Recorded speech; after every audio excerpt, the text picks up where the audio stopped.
My aunt stole my wedding venue for her daughter, so 2 years later, I secretly booked her daughter's dream location before she could. I used my justice fund to lock in her perfect date at the exclusive Arcadian Cliff Estate, then donated it to charity so she couldn't have it. Watching her meltdown while $28,000 went to marine conservation was the sweetest kind of justice. I always thought I had it all figured out, but when it came to Anna, I couldn't quite get it right. My name is Luke, and I'm a marine biologist. I'm 32 years old and live in a small coastal town in California. I've been with Anna for over 5 years, and every year on our anniversary, I would think, maybe this is the year I'll propose. But there was always something holding me back, some reason I wasn't quite ready. That was until our dive trip last summer. We were back at the coral reef where we first met. It feels surreal to think about how we met underwater, our hands brushing as we both reached for the same starfish. I had been diving in that reef for years, but that day felt different, like the universe was setting things in motion. It didn't take long for Anna and me to find a rhythm, to sync our breaths and movements, like we had always been diving together. This time, though, I knew I needed more than just a day at the reef. I had spent the last few months planning the most important moment of my life, and I was ready. I had the ring. It wasn't just any ring. I had spent weeks researching, getting it custom-made. A rare sapphire stone, deep blue like the ocean, set in a delicate gold band. It was perfect for Anna, a perfect reflection of her love for the sea. I had thought long and hard about the proposal, knowing I wanted it to be meaningful, something we'd always remember. That morning, as the sun peeked through the clouds, Anna and I geared up for the dive. She had no idea what was coming, and I loved the excitement of keeping it a secret. We descended slowly, the water around us shifting from teal to a deep blue as we glided toward the coral reef. We had been down for about 20 minutes when I motioned for Anna to follow me. I led her to a clearing within the reef, a place I had scouted days before. There, I knelt and pulled the small box from my suit, opened it, and held it out to her. Her eyes widened in disbelief. "Look, what are you?" "Anna, will you marry me?" I asked, my voice barely a whisper over the hum of the ocean currents. She looked down at the ring, her fingers hovering over it, and then she looked up at me. Her eyes were wide, her face flushed, and for a moment, I thought she might not be able to say anything. Then she nodded. "Yes. Yes, Luke, of course." I slid the ring onto her finger, and we both smiled, our hearts racing in the deep, quiet ocean. We kissed, our faces wet, the world spinning, and for a moment, it felt like everything was perfect. We surfaced together, and the sunlight hit us like a wave of warmth. Anna kept looking at the ring, her face still filled with astonishment. "That's it?" she asked, laughing lightly. "You've been planning this all along?" "I have," I said with a grin. "And you were right here, in the water where we first met." It seemed like the perfect place to ask. She leaned into me, resting her head on my shoulder. "It's perfect, Luke. I can't believe you really did it." As we climbed back onto the boat, I couldn't help but feel that this was the start of something even more incredible. But the planning didn't stop there. I had something even bigger in mind, a wedding venue I had dreamed about for years. It had always been my vision to get married at Ridgecrest Observatory. It was on a hilltop overlooking the coast, with glass walls offering a breathtaking view of the stars. A place so beautiful, it felt like magic. The only issue? The place was always booked, every time I called, month after month. But then, just a few weeks after I proposed to Anna, I got the call I had been hoping for. Ridgecrest had a cancellation. The date? July 21st, the anniversary of our first dive together. Without a second thought, I confirmed the date, paying the $5,000 deposit immediately. I couldn't wait to share the news with Anna. I called her, and we talked for hours about the details, the flowers, the music, everything that would make it unforgettable. I also told my family. They were ecstatic, especially my Aunt Claudia. Claudia was always more than just an aunt to me. She had a way of making you feel like the center of the universe. But that day, when I told her about the venue and the deposit, she started asking questions more than usual. Details about the contract, the booking process, everything. At first, I thought it was just Claudia being Claudia, but something about her questions felt different.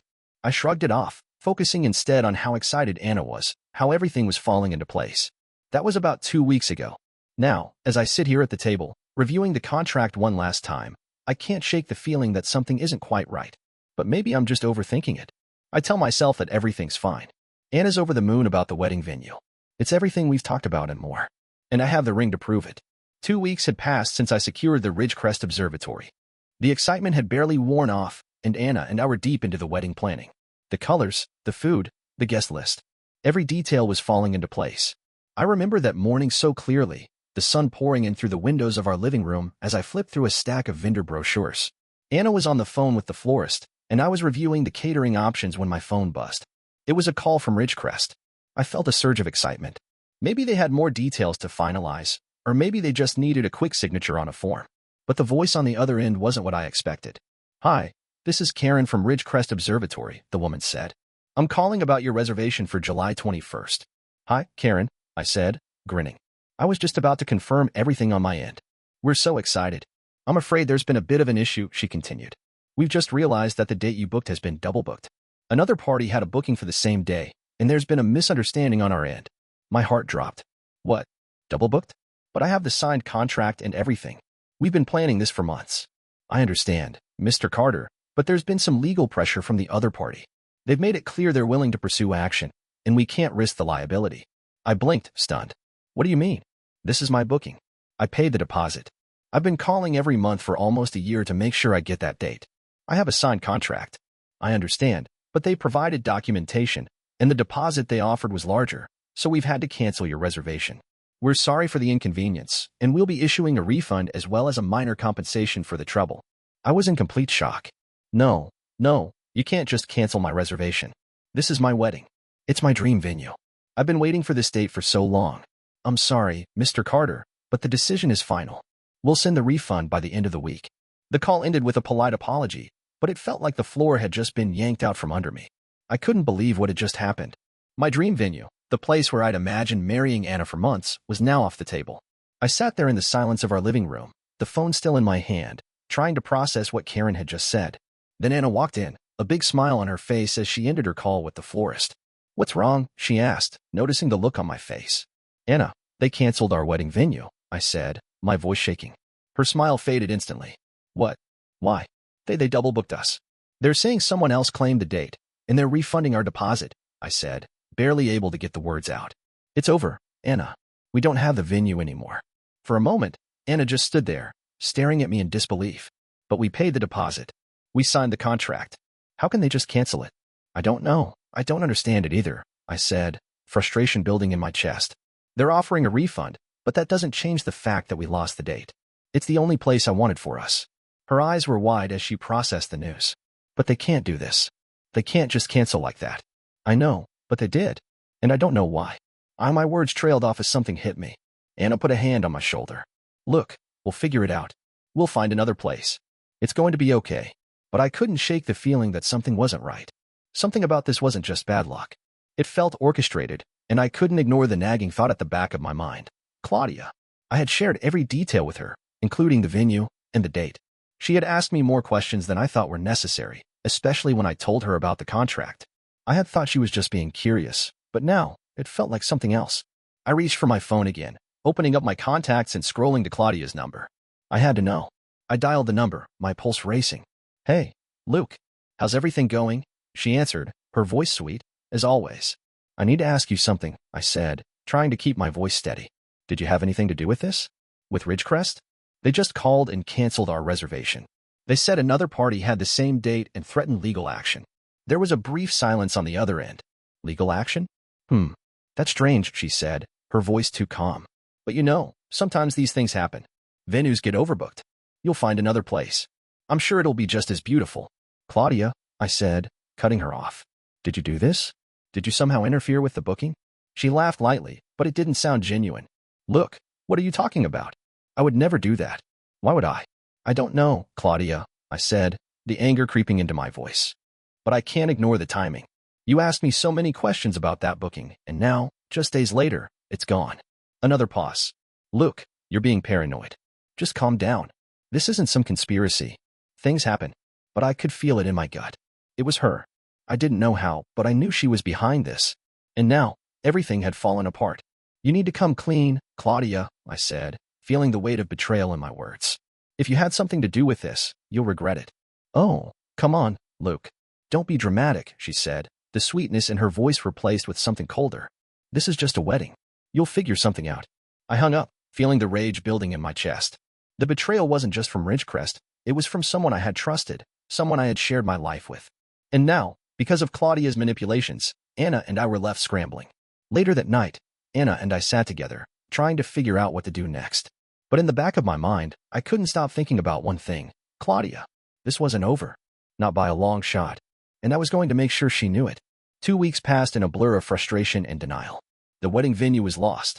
Claudia's behavior had become even more evasive, and every phone call to Ridgecrest left me with the same helpless answer. Sorry, Mr. Carter, there's nothing we can do. Anna kept telling me not to dwell on it, to move forward, but it wasn't that simple. I couldn't shake the feeling that something had been stolen from us, something irreplaceable. The fallout wasn't just from the canceled venue. It was everything that followed. The people I had trusted, the ones I had leaned on for support, were either silent or cold. Claudia wouldn't return my calls, and the rest of the family seemed to take her side, as if this was just another bump in the road. But Anna was determined to make the best of things. She suggested we take a step back and rethink the wedding. We didn't need a grand venue, she said. We didn't need the stars or the high ceilings of Ridgecrest. We could still have something meaningful, something intimate. One afternoon, a couple of days later, we sat in the living room. Anna was holding a cup of tea, and I was staring blankly at the pile of wedding magazines we had thrown together in the aftermath. We had spent days finding alternate venues, but nothing felt right. Every option just seemed like a poor replacement for Ridgecrest. Then Anna spoke, her voice soft but steady. What if we do something completely different, she asked. What if we focus on what we want, not what we think we're supposed to have? I raised an eyebrow, intrigued but still cautious. What do you mean? There's a botanical conservatory about an hour away from here. It's not as grand as Ridgecrest, but it's beautiful. It's small, intimate, and it's surrounded by rare orchids and tropical birds. It's peaceful, serene. She paused, watching me carefully. And it's available. I looked at her, searching her face for any hint of hesitation. But there was none. You're sure about this? I'm sure, she said, her smile returning. This is about us, not about trying to recreate some perfect, Instagram-worthy wedding. I want to marry you, look. I don't care where it happens. Her words hit me like a wave. The truth of it, that all the planning, the stress, the pressure of the big wedding had never mattered to her the way it had mattered to me. All that mattered was the commitment we were about to make to each other. We can't recreate what we lost, but we can still create something beautiful, Anna continued, leaning closer to me. We just need to focus on the meaning behind it. This will be our wedding, and it will be perfect in its own way. It was impossible not to be swept up in her optimism, in her belief that love could transcend the disappointments. I didn't need the stars above or the grandeur of Ridgecrest to know I was marrying the right person. And that, in the end, was what mattered most. Within hours, we had secured the conservatory. The date was set. We were getting married, and it was going to be exactly what we wanted, not what anyone else expected. Even so, I couldn't completely let go of the anger I felt toward Claudia. The way she had manipulated the situation, how easily she had torn apart something so meaningful to me, stuck with me. I needed to keep an eye on her, to make sure I wasn't going to be blindsided again. A couple of weeks after booking the conservatory, we made the drive to check out the venue. It was even more beautiful than the photos had promised. The air was fragrant with the scent of blooming flowers, and the sunlight filtered softly through the glass walls, casting a warm glow over everything. It was peaceful here, as Anna had promised. It felt right. As we walked through the conservatory, Anna squeezed my hand. See? This is what I was talking about. I smiled, finally feeling a sense of peace that I hadn't in weeks. It's perfect. The ceremony was going to be small, just our closest friends and family, but it was ours. And in a way, it felt more us than any big celebration ever could.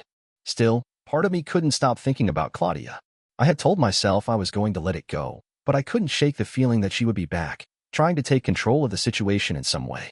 I knew I wasn't going to let that happen again, but I had to be careful.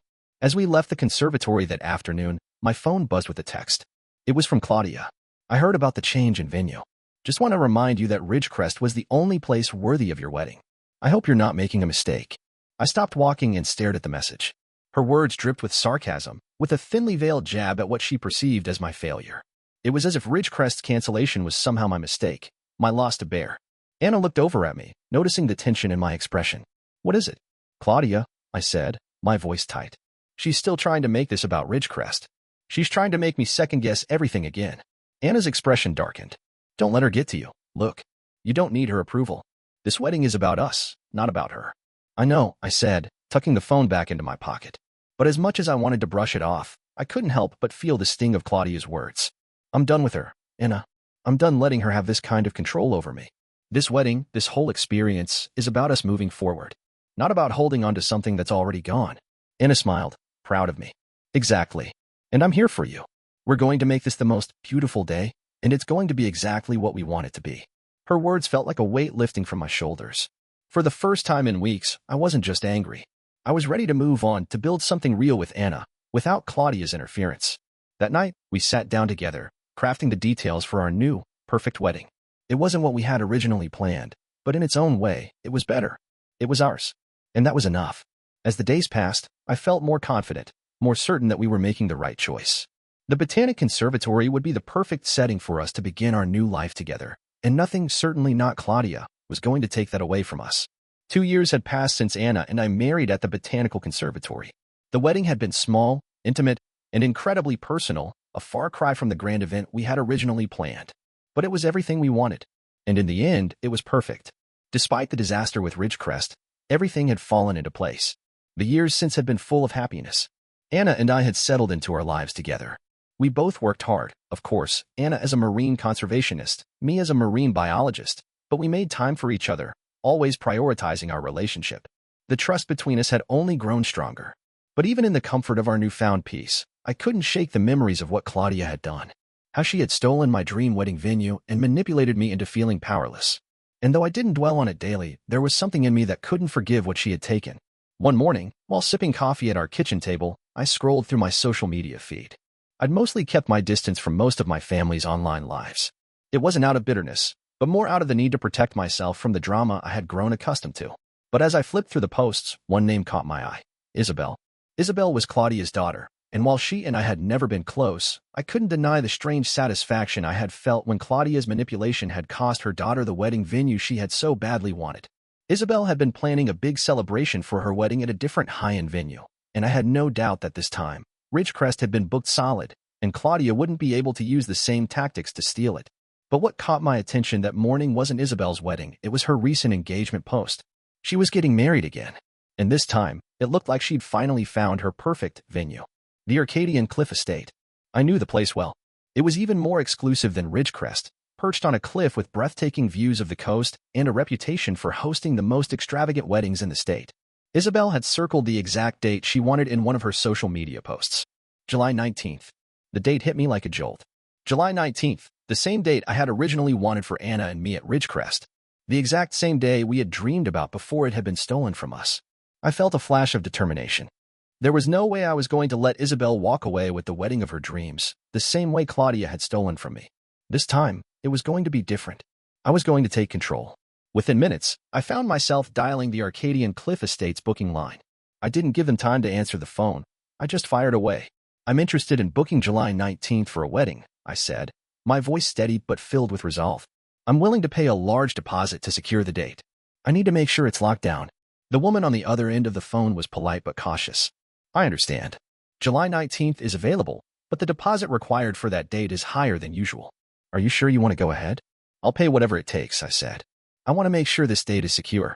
I could feel the tension in my chest as I heard her tap away at her keyboard. A few moments later, she confirmed the booking and asked for my payment details. I didn't hesitate for a second. I gave her my credit card number, and with that, the deal was done. I smiled to myself as I hung up the phone. The $20,000 deposit was steep, but it was worth it. I had secured the date for myself, and there was no way Isabel could steal this one from me. The Arcadian Cliff Estate was locked in. No one could take it from me now. 3 days later, Isabel posted another update on her social media. The photo showed her and her fiancé standing in front of Arcadian Cliff, her arm wrapped around him with a big smile on her face. She was proud of the venue, proud of the date she had circled on her calendar. But what she didn't know was that I was the one who had booked that date first. I watched her post, feeling a deep satisfaction. She had no idea that I had already one-upped her. It was time to let Isabel and Claudia find out what it felt like to be on the receiving end of the betrayal they had handed me. I wasn't going to give up my claim. I was going to make sure they knew exactly what it felt like to lose something they thought was guaranteed. A few days later, I found myself laughing at the irony of it all. Isabel had called Arcadian Cliff to secure her wedding date, but she had been turned away. The estate had refused her booking. She had been humiliated, tearfully posting an Instagram story about being denied at the gates of the venue. As I watched her frustration unfold in real time, I couldn't help but feel a sense of satisfaction. It was a poetic turn of events. Isabel had taken what I thought was mine all those months ago. Now, she had lost something she had hoped would be hers. It wasn't just about the venue. It was about the feeling of having control over something once stolen. And for once, it felt like justice. A couple of weeks had passed since Isabel's humiliating encounter at Arcadian Cliff. I tried not to focus on it, but every time I checked my social media, there she was, posting more updates about her dream wedding, clearly unaware that I was the one who had stolen her dream. I couldn't help but enjoy the quiet victory, but a part of me was still restless. I knew I had done something satisfying, but it wasn't enough. It wasn't the closure I needed. Not yet. Then, I had an idea. What if I really made Isabel's life hell, in a way she could never get back at me for? What if I could drive her crazy, without even directly confronting her? I came up with a plan. A small, petty revenge, but one that would leave a lasting impact on her. Something she wouldn't easily forget. If I couldn't have Ridgecrest, if I couldn't have Arcadian Cliff, maybe I could take something more important. Her illusion of perfection. I created a fake profile. Elias Blackwood. A wealthy wildlife photographer getting married at Arcadian Cliff. I used high-quality photos of landscapes and wildlife, everything polished to the point where it screamed success.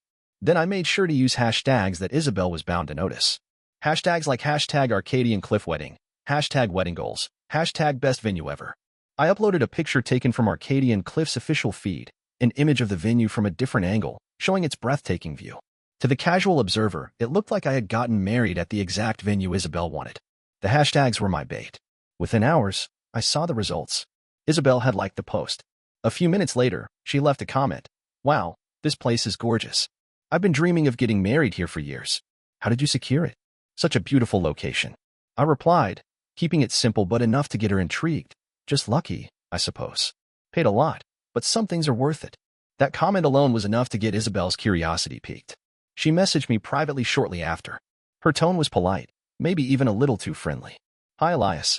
I'm Isabel. I saw your post about Arcadian Cliff and I'm so jealous. How did you manage to book it for your wedding? I've been trying for months. I smirked as I typed my response, making sure to play the game exactly how I wanted. Hi Isabel. Thanks for reaching out. Honestly, I just got lucky. I called the estate at opening and paid a bigger deposit than they usually require. I guess they gave me Founder's Circle status, guaranteeing the date. Totally worth it, though. I could almost picture her staring at the message, trying to decipher how a stranger had secured the exact wedding date she had circled on her calendar. I knew she was the type to dig deeper, to do whatever it took to figure out how I had managed to pull it off. And sure enough, she did. Over the next few days, Isabel left a string of comments on my posts, all trying to pry more information from me. Her messages were polite at first, then they grew more desperate. Do you think they'd ever open up another spot in July? I'd love to get a date locked down, she asked one afternoon. I kept playing it cool, pretending I was just a regular groom enjoying his wedding day. You never know. Maybe they'll open up a cancellation. If you really want the date, you might have to go all in, though. It's a great spot. Eventually, her comments grew frantic. She started asking about every single detail, how I'd arranged the flowers, the photographer I used, even the food menu. Each time I responded, I gave just enough to keep her on the hook, but nothing that would make it easy for her to replicate. But I wasn't done yet. To keep up the illusion of being a rich, successful wedding planner, I posted an image of the engagement ring I had bought for Anna. A gorgeous, custom-cut sapphire, set in a delicate gold band. The caption read, "The best memories come from moments like these." I knew Isabel would see it and would be forced to acknowledge the fact that I had the same luxury ring she had always wanted. Sure enough, she messaged me again within hours. Your ring is stunning. Is it custom-made? I've been looking for something similar for months. I smiled as I read the message. I knew exactly where this was going. Yes, it is custom-made. I really wanted something special, you know? The place I got it from has a lot of unique pieces. You can ask about it if you want. Isabel's curiosity had turned to obsession. I can see it in the way her messages were now littered with exclamation points and increasing urgency. She was getting desperate. Every post, every comment, was a way for her to gather information, to try and find out how she could achieve the perfect wedding she had always dreamed of. I didn't mind. I was enjoying every second of it. But my favorite part came a week later, when Isabel posted on her own feed. It was a picture of her engagement ring, but now it was covered with a caption that read, "Another dream shattered." If you only knew the lengths have gone to for this date. It was clear from her tone that she was both defeated and envious. She had failed to get the Arcadian Cliff estate for her wedding. And now, she had no idea why someone else, someone she had never met, had been able to pull it off. I had left her to spiral on her own, and in doing so, I had made my point. But it wasn't just about Isabel. It was about Claudia. It was about everything they had stolen from me and everyone they had manipulated along the way. They thought they could keep controlling me, keep making me feel small. But I wasn't playing their game anymore. I didn't need a grand wedding or an expensive venue to show my worth. What mattered was my ability to take control of the situation, to turn the tables, and make them feel what it was like to be the one left behind. I watched Isabel's social media unravel in real time, and I knew this was just the beginning. The humiliation was going to keep eating at her, just as it had eaten at me. The dinner party had been planned for months. It was supposed to be just a small family gathering to celebrate my cousin Laura's engagement, but I had a feeling it was going to turn into something much bigger. I hadn't seen Claudia or Isabel since the wedding debacle, and even though I'd moved on from the whole fiasco, I couldn't help but feel a sense of unease whenever I thought about them. The way Claudia had manipulated the situation, the way Isabel had arrogantly flaunted her plans for a dream wedding at Arcadian Cliff, it was all still fresh in my mind. I hadn't forgiven them. I wasn't sure I ever would. When the invitation came in for the dinner, I almost didn't want to go. But Anna insisted. "It'll be good for you. Look, you've moved on from all of that. Let's just enjoy the evening," she'd said, and I knew she was right. I wasn't going to let them dictate my life, but I couldn't escape the tension I felt every time we were in the same room. So there I was, sitting at a long table with my family, pretending everything was fine. The meal was nice enough, the conversation polite. But as the wine flowed and the evening wore on, I started to feel like the elephant in the room. Everyone was avoiding the topic of the wedding, but I could sense it hanging over us, like a shadow. I couldn't stop thinking about it, and neither could they. My father, as usual, sat at the head of the table, watching everything unfold with his usual detached calm. My mother kept glancing nervously at Claudia, who was sitting beside her. And Isabel? Well, Isabel was there, of course, with her fiancé Andrew, laughing with my cousin Laura, playing the role of the glowing, soon-to-be married couple. But I noticed how she kept casting glances at me from time to time, like she was trying to gauge my mood. I let it all simmer beneath the surface as the dinner continued. I knew the moment would come. The moment I had been waiting for. I just didn't know how or when it would happen. Then, right as we were finishing dessert, my cousin Rachel, always the one who couldn't hold her tongue, spoke up. "Isn't it funny how Isabel managed to get into Arcadian Cliff for her wedding, though?" she said with a grin, clearly trying to stir the pot. I mean, I was sure that place was impossible to book. My stomach tightened. I knew exactly where this was going. I glanced at Isabel, who was trying to suppress a smile. I could see the pride in her eyes, the satisfaction of getting the venue that had been such a source of frustration for her.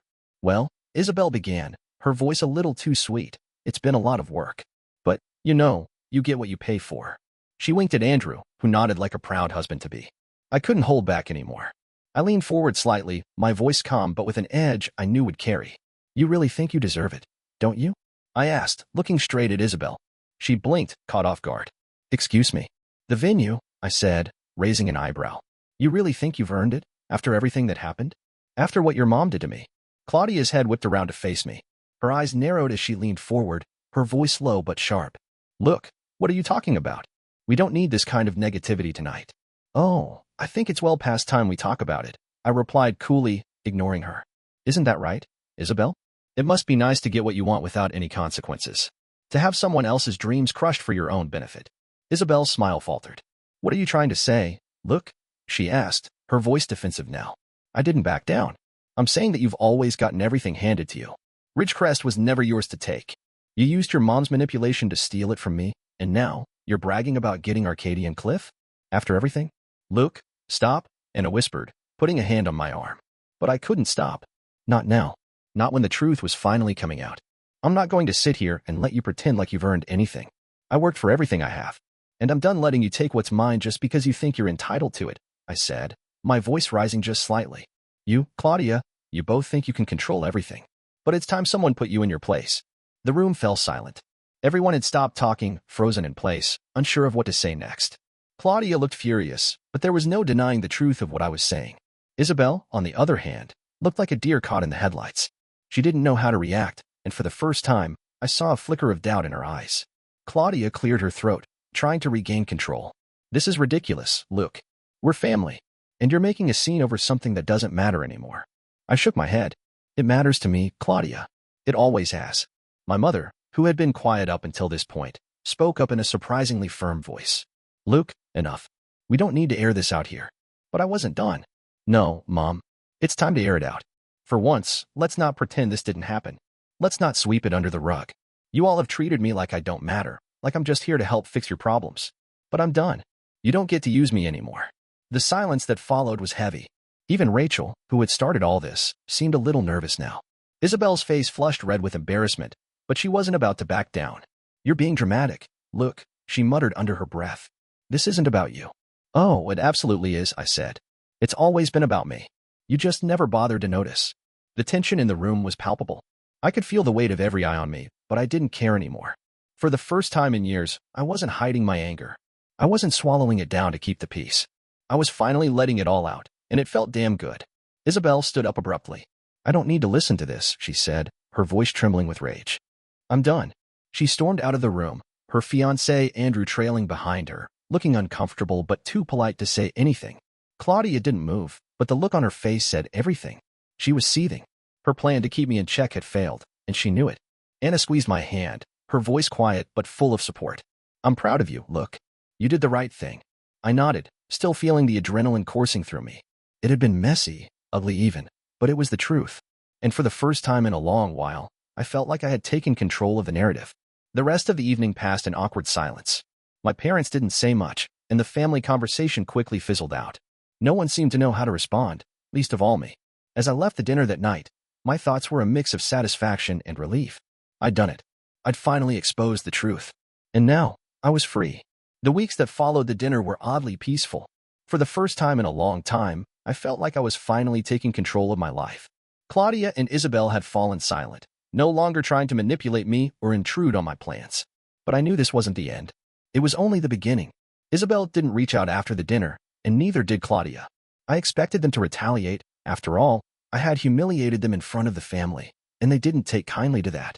But instead, they both seemed to disappear into the shadows, avoiding me like I was some kind of threat. It didn't bother me. In fact, I almost preferred it that way. There was a certain satisfaction in knowing that I had forced them to acknowledge their own manipulation. But as time passed, I realized something. I wanted to make sure they felt the full weight of what they had done. I wanted them to know exactly what it was like to lose something they'd once considered guaranteed. I wasn't done with them, not by a long shot. I had a plan. A couple of months after the dinner, I found out that Arcadian Cliff Estate, the very place Isabel had once dreamed of, was up for grabs again. The estate had posted a message online, announcing that a weekend slot had unexpectedly opened up due to a cancellation. They were offering it at a discounted rate, but only for a very limited time. I could feel my pulse quicken as I read the details. The date? July 19th. It was too perfect to pass up. I knew Isabel had been obsessed with that date. She had mentioned it to me, even posted about it on social media. It was the exact same date she had been coveting when she had initially tried to book the venue. But now, I could take it from under her nose. And I would. I didn't hesitate. The next morning, I was on the phone with Arcadian Cliff at opening hours. The receptionist greeted me with a polite tone, but I could tell she didn't realize what was coming. I was prepared to lock in the booking with no questions asked. "Hello. I'm calling to reserve the weekend of July 19th, I said, my voice steady and confident. "I understand it's available, and I'd like to secure it with a deposit immediately." "Oh, that's great to hear," the receptionist replied, clearly surprised. "Yes, we do have that date open due to a cancellation. I'll just need a $25,000 deposit to hold the booking." I didn't hesitate for a second. "Done.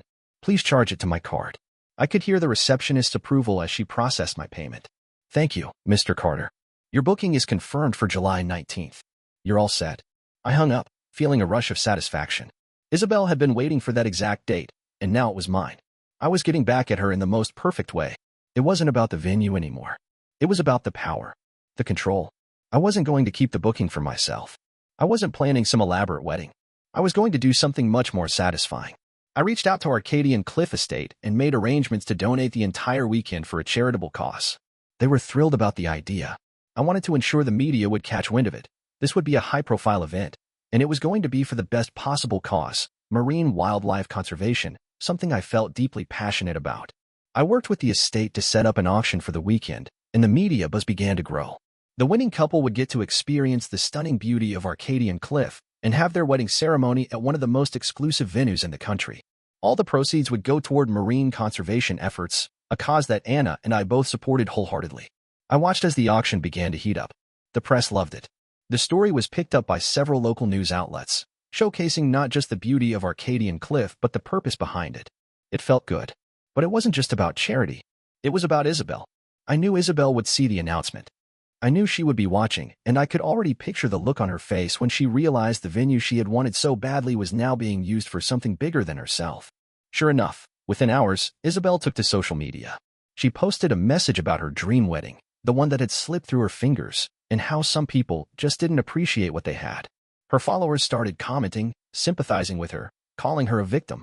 It was all a little too obvious to me. But I didn't stop there. I kept feeding the fire, subtly taunting Isabel with my posts. I used the same hashtag she had used before, the same perfect images of the venue, and I kept emphasizing the charitable angle, pushing her to compare her wedding to what we had made of ours. Every post, every comment, every photo I shared had a purpose. It wasn't just about winning the venue. It was about making sure Isabel couldn't escape the reality of her own hypocrisy. She had bragged about Ridgecrest. She had bragged about Arcadia and Cliff. And now, she had nothing. The social media posts spiraled. Isabel's once polished persona began to crack. The people around her started to notice her desperation, and some began questioning her entitlement. Friends, who once showered her with praise, now turned their attention to the justice being done for marine conservation. They were more focused on the cause than the wedding. It wasn't long before Isabel started lashing out on her feed. Some people with too much money, she wrote in a post. They think they can buy whatever they want, without realizing the true value of things. It was an obvious jab at me, but it was also an acknowledgement of the fact that I had beaten her at her own game. I didn't reply. I didn't need to. The message had already been sent, loud and clear. Isabel's friends were starting to question her, reminding her that she had the chance to book Arcadia and Cliff, but I had taken it first. I had won. And the satisfaction of knowing that Isabel had no choice but to watch as I used the wedding venue for something far more meaningful than she could ever understand. It was worth everything. And as the auction date drew near, I felt a strange calm. I had taken control. I had done what needed to be done. And now it was time to watch Isabel and her carefully constructed life crumble under the weight of her own entitlement. Months had passed since I donated the Arcadia and Cliff Estate weekend to charity. The auction raised significant funds for marine wildlife conservation, and the couple who won had the most meaningful wedding I could have imagined. They were both marine conservationists who had met volunteering on a beach cleanup, and I couldn't think of two people who deserved it more. But despite the positive outcomes, I couldn't shake the sense of satisfaction every time I saw Isabel post a new update. Her life wasn't the same anymore. The cracks were showing small things, but enough to let me know that my actions had resonated. It wasn't just about the venue anymore. Isabel's once perfect world was beginning to fall apart, piece by piece. People who once adored her were starting to question her entitlement. Social media was no longer her stage. It had become her courtroom, where the public began to dissect every word, every post.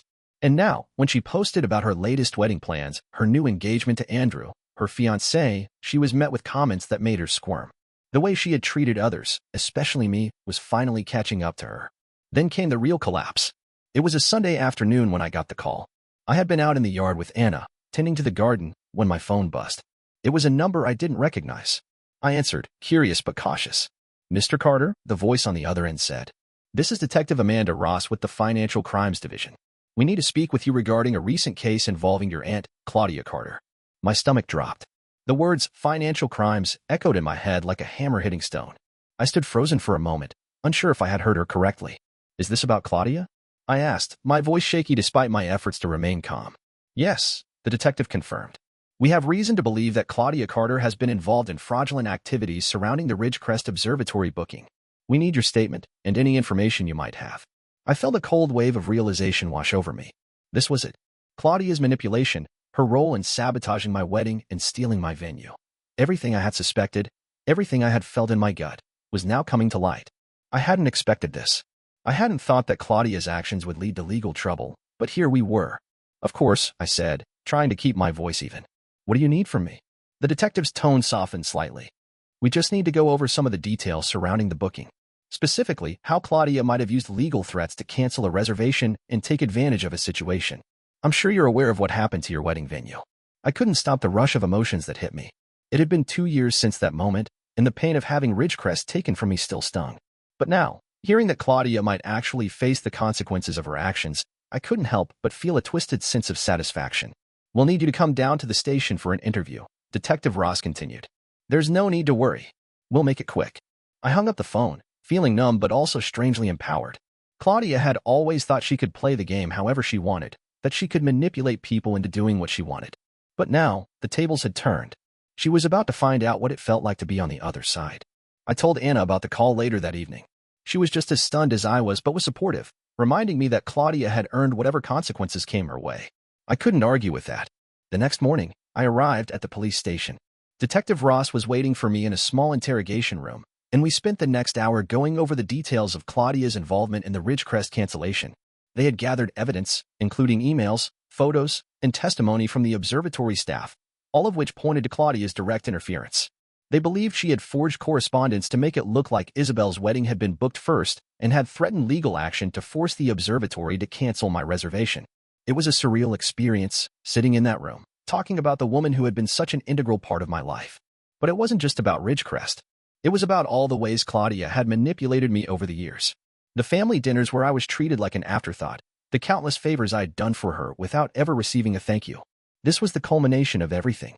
At the end of the interview, Detective Ross thanked me for my cooperation. We're gathering all the details now, and we'll keep you updated. I'm sure you'll be hearing from us again soon. I left the station feeling a strange mixture of relief and anger.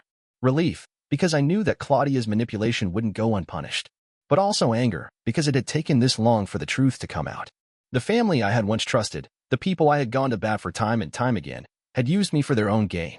And now, Claudia would face the consequences of her actions, but it wasn't just her who would suffer. Everyone in our family would bear the fallout. I tried to push the thoughts from my mind as I headed back home to Anna, but I couldn't escape the feeling that everything I had done, the canceled wedding, the venue donation, the petty revenge against Isabel, was just the beginning. The end of this chapter was still far from over. A few days later, the news broke.